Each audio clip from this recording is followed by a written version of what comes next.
of you, respected teachers and your friends.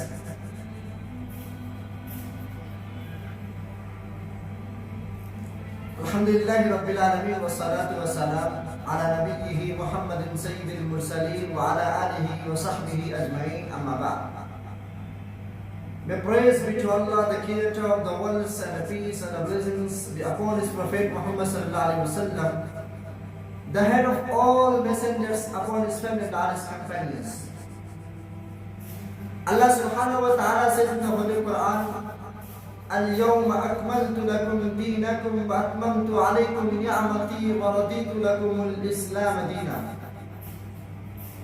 Today I have perfected your religion for you and have completed my blessing upon you and chosen Islam as a religion and a way of life for you.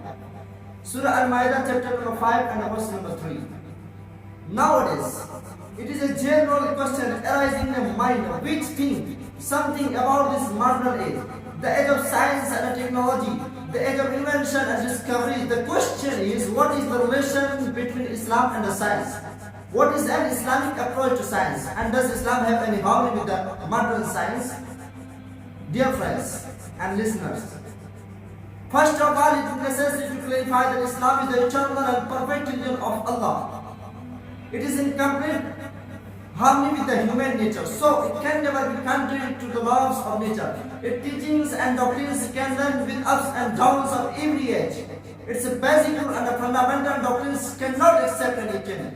Allah subhanahu wa ta'ala has perfected it and regarded it as the favorite religion forever. As He said, in the Deen of Islam, truly the religion in the sight of Allah is Islam. Surah Al-Imran chapter number 3 and verse number 19. On the other hand, science is a systematic study and a knowledge of nature and a physical phenomenon. It is a developing and a growing process. It accepts change, incorporates or modification. Once it proves something, while on the other occasion it rejects and corrects something else. Dear brothers, it should also be noted the science is of two types. First is experimental, it comprises experiment and experience. The second type consists of theories and concepts. The first type of experimental science is in complete accordance with Islam.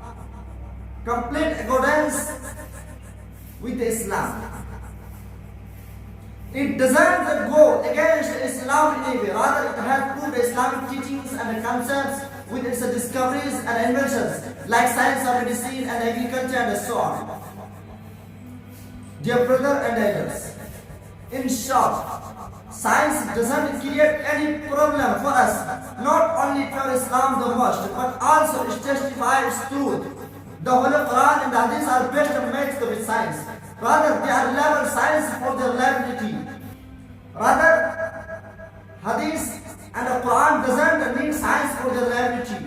Rather, science needs these sources to justify itself. Islam not only proves science. It is modern science. Muslim scientists of Middle East have made tremendous progress in the field of medicine. We shouldn't mind if science finds a fault in Islam. In fact, science shouldn't play any part to increase or decrease our iman.